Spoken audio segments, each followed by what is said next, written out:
जीवन को अच्छा जीना है, शांति से जीना है। जब पुरानी बातें याद आए तो मेरा एक ही सूत्र याद रखना, जो भी आ रहा है जाने दो, निकल जाने दो। जो भी जा रहा है जाने दीजिए, उसे पकड़ के मत बैठिए। आदमी भूतकाल पकड़ के बैठा रहता है, तूने मुझे गाली दी। अब एक बात बताओ, उसने तुझे गाली दी तो एक बात बताइए, फिर तूने ली काहे को मेरे भाई? है वो गाली देने को स्वतंत्र है, तो हम भी गाली लेने नहीं लेने के लिए उतने ही स्वतंत्र हैं। लेकिन किसी ने गाली दी, तुम फट से ले लेते हो, ऐसे लेते हो, ऐसे लेते हो, जैसे सचिन का कैच लेने के लिए दौड़ लगा दी हो तुमने। विचार, सामने वाला गाली दे रहा है, आप क्यों ले रहे हैं गालियां? पहले जमाने में आपको मालूम है, अपने संवाद को भेजने के लिए लोग चिट्ठियां लिखा करते थे। चिट्ठी लिखते थे और क्या करते थे मालूम है? उस चिट्ठी में टिकट नहीं लगाते थे। बैरंग चिट्ठी, बैरंग लेटर क्यों डालते थे? कि जल्दी पहुंच जाएगा। ध्यान रखिए, बाहरे देश का स्टैंडर्ड जल्दी पहुंचाने के लिए बेईमानियां शुरू हो गई। आप बताइए, जिस लेटर में चिट्ठी ना हो उस लेटर को बैरंग लेटर बोला जाता है, बैरंग चिट्ठी बोली जाती है। और वह चिट्ठी यदि सामने वाले के पास जाए और जब वो चिट्ठी लेगा तो क्या करना पड़ेगा उसको? बोलो, पैसे देना पड़ेंगे ना? कितने देना पड़ेंगे? डबल देना पड़ेंगे, क्योंकि टिकट नहीं लगी है, वहां का भी चार्ज लगेगा, यहां का भी चार्ज लगेगा। एक बात बताइए बारामती वालों, यदि बैरंग चिट्ठी तुम्हारे घर में आई है आपको डबल पैसा देना पड़ेगा। और यदि आप चिट्ठी नहीं छुड़ाते हैं तो चिट्ठी लौट के कहां जाएगी? बोलो, चिट्ठी नहीं लिखी कभी? पैदा होते ही मोबाइल ले लिया क्या हाथ में? वह चिट्ठी लौट के वहीं जाती है जहां से आती है। यदि आपने चिट्ठी नहीं छुड़वाई तो बैरंग लेटर बैरंग वापस चला जाता है, और जब वहां जाता है तो उससे डबल किराया वसूल किया जाता है। आपसे मेरा निवेदन है, गाली भी एक बैरंग चिट्ठी हुआ करती है, सामने वाला हमें दे रहा है, और यदि हम उस गाली को स्वीकार ना करें, उस गाली को ना लें, तो गाली लौट कर कहां जाएगी? जहां से आई है वही। लेकिन आदमी तो बैरंग चिट्ठी लेने को तैयार खड़ा है, पढ़ से ला क्या लिखा है। ध्यान रखना, जितना चिट्ठी भेजने वाला स्वतंत्र है उतना लेने या नहीं लेने वाले आप भी स्वतंत्र हुआ करते हैं। किसी ने गाली बकी, आप लेते क्यों हो? उसको वापस छोड़ दीजिए, जहां से गाली आई है वहीं पर लौट कर चली जाए। भूतकाल के लिए कभी क्रोध मत करो, वो समय गुजर गया, वो परिस्थिति गुजर गई, वो वातावरण चला गया। क्रोध अभी तक सीने से लगा के बैठे हो, ध्यान रखिए, रात गई सो बात गई, भूल जाइए उसको। वरना कुछ लोग बचपन की दुश्मनी को आज तक अपने सीने से लगाकर, अरे किसी ने कुछ कह दिया, दो बातें कह दी, अरे तो क्या बिगड़ गया अपना है? यदि लड़ाई झगड़े में तुम जीत गए, जब भी ध्यान रखना, देवरानी से लड़ाई हो, सास से लड़ाई हो, भाई भाई की लड़ाई हो, बाप बेटे में लड़ाई हो, आदमी ये प्रयास करता है कि मैं जीत जाऊं, सामने वाला हार जाए तो बड़ी शांति मिला करती है। एक बात बताइए, आप एक बात मुझे बता दीजिए कि आप यदि छोटे मोटे झगड़ों में जीत गए तो क्या रामनाथ कोविंद आपको भारत रत्न का अवार्ड देंगे? नहीं नहीं देंगे तो बताओ, फिर खूब लड़ो, हाथ में डंडा ले लो, पत्थर, कौन सा सम्मान मिल जाएगा? यदि दो लोगों के विवाद में एक आदमी जीत गया तो उस समय ये सोचना, इससे मुझे कौन सी उपलब्धि मिल गई, कौन सा प्रधानमंत्री मेरा सम्मान कर देगा, कौन सा राष्ट्रपति मुझे अवार्ड देगा, कौन मुझे भारत रत्न बना देगा। आप बताइए, आप जीत भी गए भाई से झगड़ के, देवरानी से यदि जिठानी जीत भी गई तो कौन सा उसे वर्ल्ड कप इनाम में मिल रहा है? विचार करिए, आप इतना दिमाग लगा लीजिए, लड़ने की क्या जरूरत, झगड़ने की क्या जरूरत है? और इस लड़ाई में जीत भी गए तो कौन सा हमारा नाम हो जाएगा, कौन सी मालाएं हम पर डलेंगी? अरे इतना ही जीतने का शौक है ना, तो जाओ सीमा पर पाकिस्तान को जीत कर आओ, भारत तुम्हें सम्मान की निगाहों से देखेगा, हिंदुस्तान में तुम्हारा सम्मान बढ़ेगा। और मैं आपसे निवेदन कर रहा हूं, पाकिस्तान को जीतो या ना जीतो, महावीर की तरह खुद को जीत लो, दुनिया तुम्हें भगवान मानना प्रारंभ कर देगी, दुनिया तुम्हें पूजा करना प्रारंभ। जीतना है तो अपने आप से जीतो, लड़ना है, झगड़ा करना है तो अपनी गलत प्रवृत्तियों से झगड़ा करो। ये दुनिया तुम्हें महापुरुषों की श्रेणी में ले जा करके बेटा, आदमी छोटी मोटी लड़ाइयों को बहुत बड़ी जीत समझता है। दो भाई लड़ गए, जीत गए तो अरे हम तो बहुत बड़े विश्व विजेता बन गए। इन जीतों में, छोटी जीतों से खुश मत हो।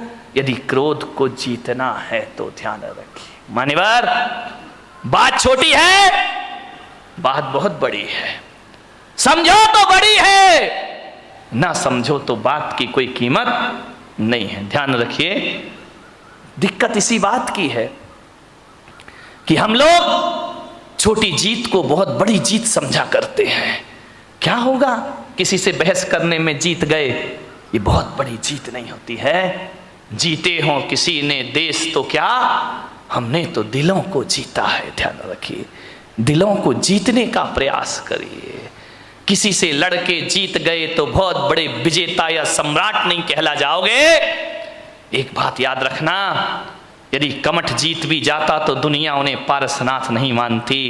रावण जीत भी जाता तो राम की तरह उनके मंदिर नहीं बनाए जाते। ध्यान रखना, रावण हार गया, राम जीत गए। लेकिन एक बात ध्यान रखना, राम इसलिए महान नहीं है कि उन्होंने रावण को मारा है। राम इसलिए महान है कि पूरे दो साल तक रावण से युद्ध चला, लेकिन राम के चेहरे की मुस्कुराहट कभी खत्म नहीं हुआ करती है। इसलिए राम की दुनिया में मंदिर बनाए जाते हैं। ध्यान रखिए, थोड़ा सा समझने का प्रयास करिए मान्यवर। कई लोग भविष्य के झगड़े करते हैं, कई का क्रोध फ्यूचर टेंस को लेकर होता है। मेरा क्या होगा, कल कह रहा था ना वो सेठ, मेरे बच्चों के बच्चों का क्या, धत तेरे की सामान 100 बरस का पल की खबर। क्यों जोड़ रहा, क्यों इतना सब कुछ कर रहा, आने वाली पीढ़ी के लिए जोड़ करके जा रहा हूं, उनका भविष्य बना रहा हूं।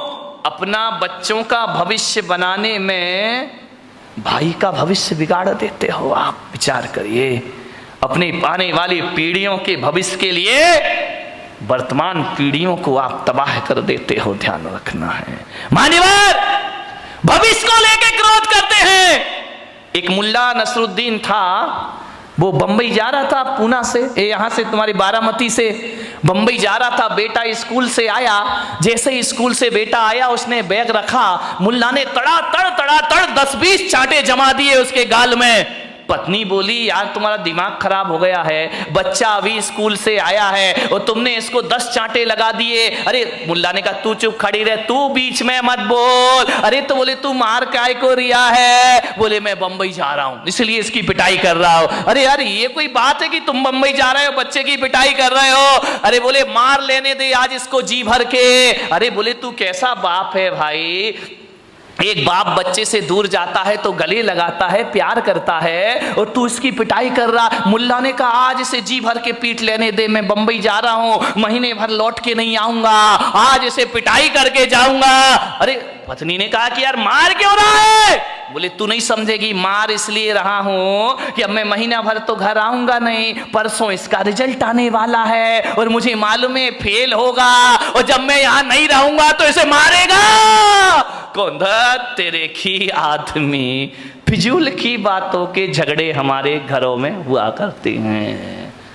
जिठानी लड़ती है, पति समझाता है कि झगड़ा मत कर, तुम कुछ नहीं समझते हो, तुम्हें अपने बच्चों का भविष्य दिखाई नहीं दिया करता है, भविष्य को लेके झगड़े कर रहे हो। एक बात ध्यान रखिए, न भूत को स्मरण करो न भविष्य की चिंता करो, वर्तमान में जियो और वर्धमान बन करके खड़े हो जाइए, आपके जीवन की समस्याओं का हल हो जाएगा। जो वर्तमान में जिएगा वो वर्धमान होगा, जो भूत में जिएगा भूत बन जाएगा। भविष्य हमारे हाथ में होता नहीं है, ध्यान रखिए मान्यवर। किस बात के झगड़े होते हैं? छोटी छोटी बातों पे लड़ जाते हैं हम लोग। दिक्कत इस बात की है, जहां 4 लोग मिलते हैं बात की शुरुआत तो बहुत अच्छे से होती है, इतने अच्छे से, लेकिन एंड बहुत बुरा हुआ करता है। लास्ट में हमारी सभाओं का, हमारी मीटिंगों का अंत लड़ाई झगड़े से हुआ करता है। इकट्ठे तो होते हैं, आओ बैठो कुछ विचार विमर्श करेंगे, ऐसा विचार विमर्श होता है कि बाद में हाथापाई पर नौबत आ जाया करती है। मान्यवर, आज संसद में क्या हो रहा है, विधानसभा में क्या हो रहा है, माइक फिक रहे हैं, कुर्सियां फिक रही हैं, जूते फिक रहे हैं, ये देश का आदर्श हो गया है। क्या प्रेरणा लेगी जनता इन लोगों से? मान्यवर, जीवन को महान बनाना है तो सहन करना सीखिए। सहनशीलताएं खत्म हो गई हैं हमारी। दो बात किसी की कोई बर्दाश्त नहीं करता है। पति कहता है मैं पत्नी की नहीं सुनूंगा, पत्नी कहती मैं तुम्हारी नहीं सुनूंगी, सास कहती मैं बहू की क्यों सुनूं, बहू कहती है मैं बुढ़िया की क्यों सुनूं। अब तुम अपने घरों में तो किसी की सुनना नहीं चाहते हो और मेरे कमरे में आके मुझे सब सुना के चले जाते हो। तो भैया जब सास नहीं सुन रही, बहू नहीं सुन रही, भाई नहीं सुन रहा, देवर नहीं सुन रहा, तो पुलक सागर काहे को सुनेगा तुम्हारे? जो आता है वो मुझे सुना के हमारे घर में ये हो रहा वो हो रहा, इसका स्वभाव खराब उसका स्वभाव खराब। जब तुम नहीं सुन रहे तो मैं काहे को सुनूं? लेकिन मैं अपने को किस्मत वाला समझता हूं कि जो बच्चे माँ बाप की नहीं सुनते, जो सास ससुर की नहीं सुनते, जो भाई भाई की नहीं सुनता, देवरानी जिठानी की नहीं सुनता, मेरी किस्मत है कि घंटे भर तुम शांत होकर मुझे सुनते हो। इससे ज्यादा मेरी किस्मत दूसरी।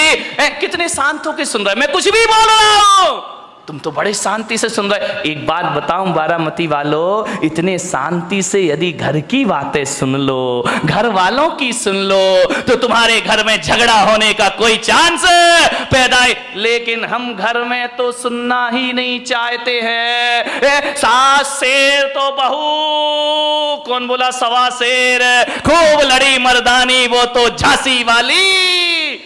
नहीं, थोड़ा सा सहन करो, सुनो, सुनने की कला डालिए, सुनाइए मत, ज्यादा मत सुनाओ किसी को, ज्यादा मत बोलो, कम बोलो, मौन रहो, ज्यादा मत बोलिए। ज्यादा बोलने के लिए पुलक सागर बैठा है ना तुम्हारी बारामती में, जितना भी ज्यादा बोलना मुझसे बुलवा लो, लेकिन तुम लोग ज्यादा, मेरी लोग सुन लेंगे, तुम्हारी कोई सुनने वाला नहीं है, ध्यान रखना। मान्यवर, विचार करिए, क्रोध आता है।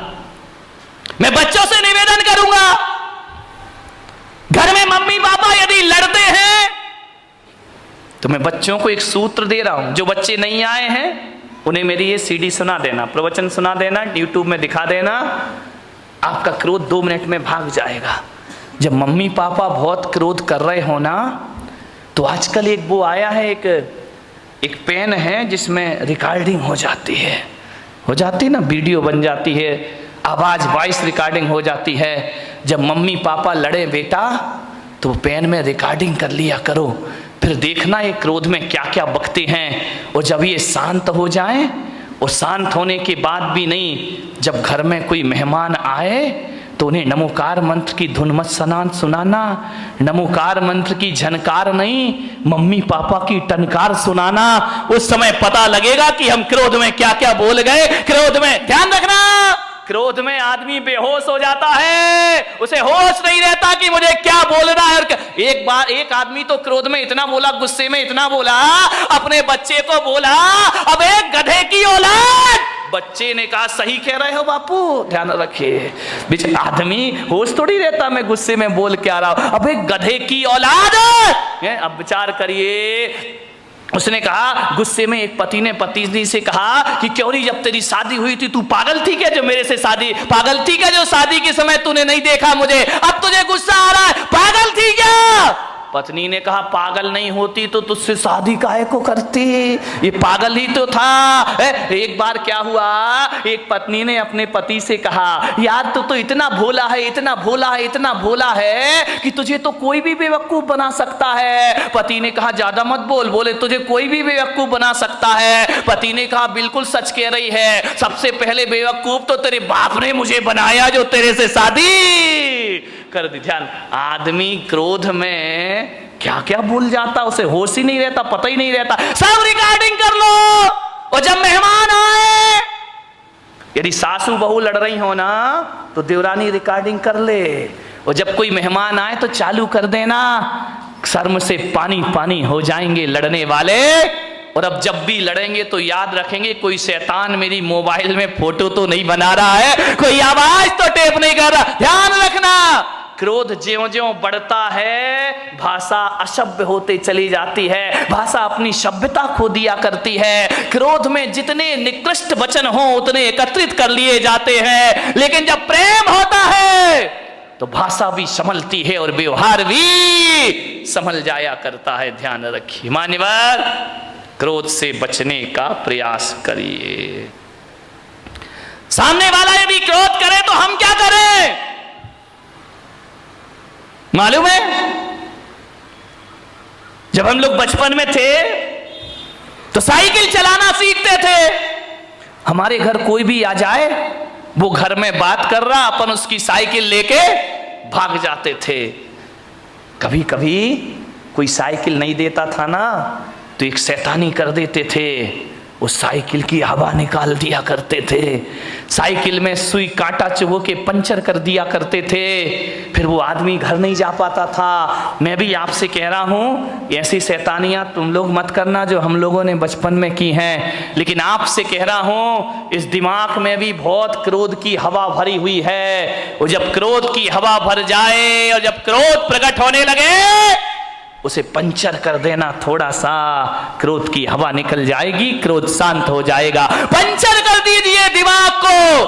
पंचर कैसे करेंगे? ऐसे मत करना कि तुम यहाँ पे कांटा चुभो रहे हो दिमाग में, पंचर नहीं है तो दुर्घटना घट जाएगी। पंचर करने का मतलब इतना ही है कि यदि सामने वाला गुस्सा कर रहा है, क्रोध कर रहा है, तो अपने क्रोध की हवा निकाल दो, अपने क्रोध के टायर ट्यूब को पंचर कर दो।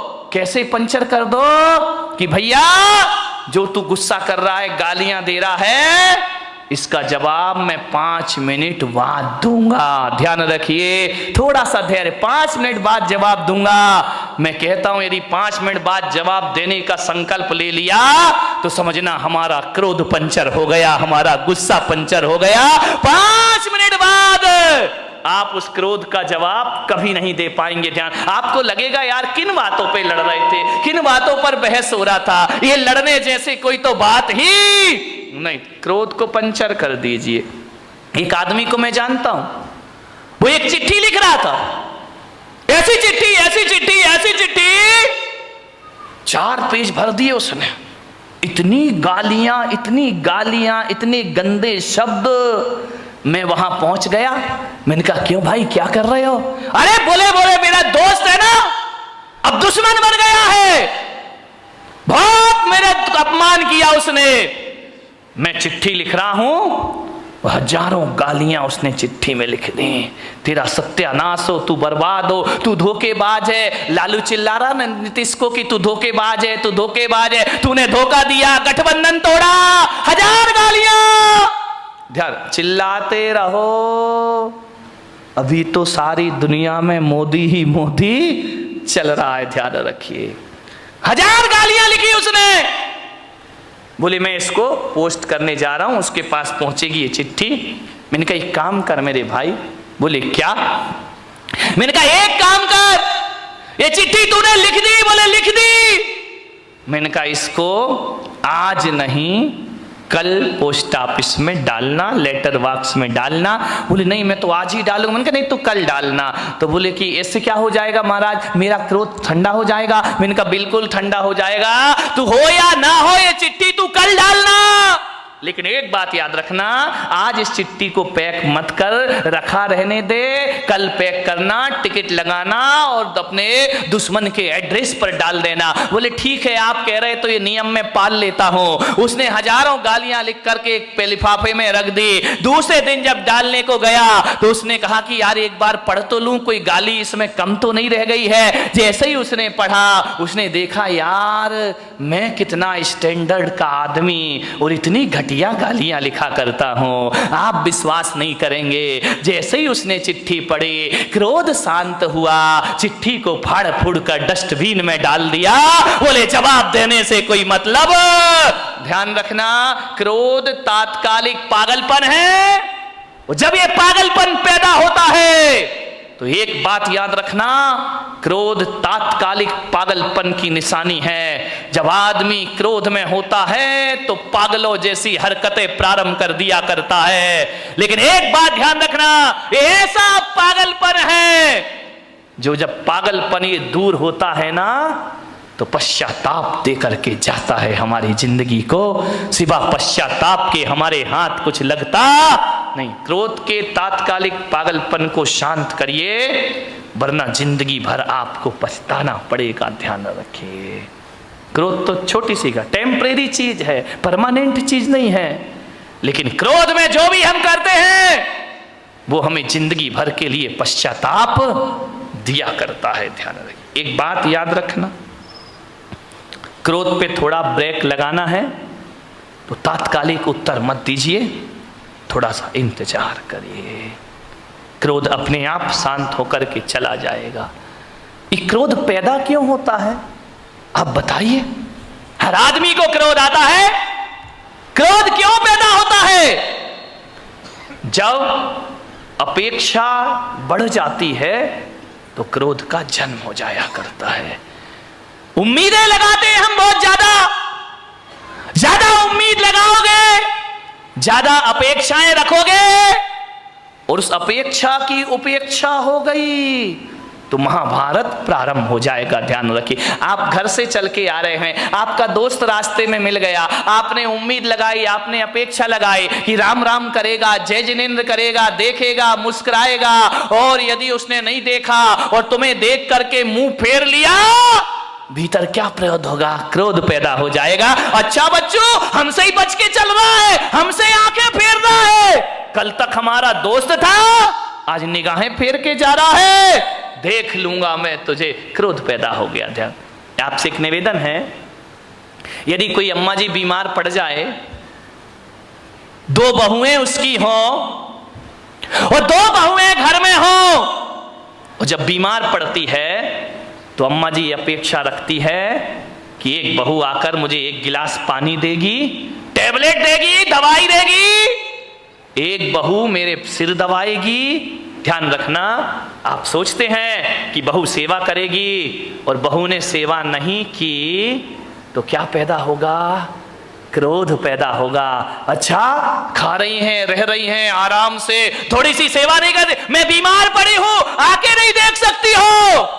मैं अम्माओं से निवेदन करूंगा, यदि दोनों बहुएं पीहर चली गई हैं, घर बेटे बाजार में गए हैं और अब आप बीमार हो और अब आपको दवाई खाना है, और जब बहुएं घर में नहीं हैं तो बताइए अम्मा जी आप क्या करोगी? विचार करिए, बताइए। आप बीमारी की हालत में भी पलंग से उठोगी, उठने के बाद किचन तक जाओगी, गिलास में पानी लोगी, दवाई हाथ से खोलोगी और खा जाओगी। विचार करिए, यदि घर में सुखी रहना है तो बहुओं से ज्यादा अपेक्षाएं मत लगाइए। जब तक हाथ पैर चलते हैं अपना काम खुद करो और आनंद से जीवन गुजारिए, लाचार मत बनिए।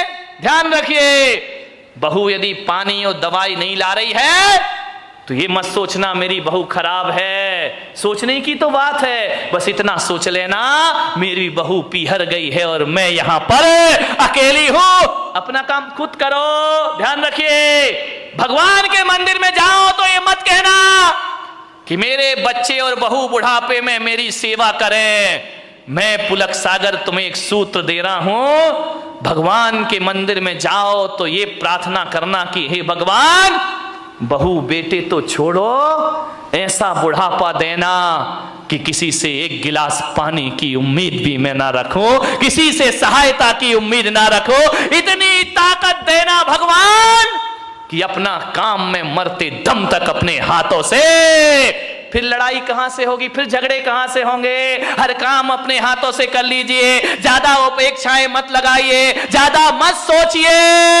ज्यादा सोचेंगे नकारात्मक विचार पैदा होंगे। ध्यान रखिए, यदि अपना काम खुद कर लो। एक बात ध्यान रखना, लोग कहते हैं कि आराम करने से आदमी स्वस्थ होता है, और मैं पुलक सागर कहता हूं कि काम करने से आदमी स्वस्थ हुआ करता है। कौन है धनपति? एक बात बताइए, एक सेठ, 20 नौकर चाकर, दर्जनों गाड़ियां जिसकी यहां खड़ी हैं, एक गिलास पानी भी अपने हाथ से भर के नहीं पीता।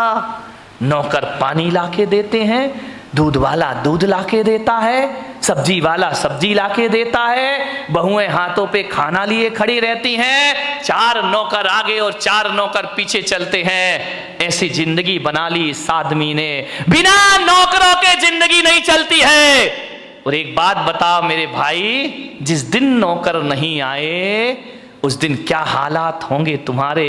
जिस दिन बहुओं ने देना बंद कर दिया उस दिन क्या हालात होंगे तुम्हारे।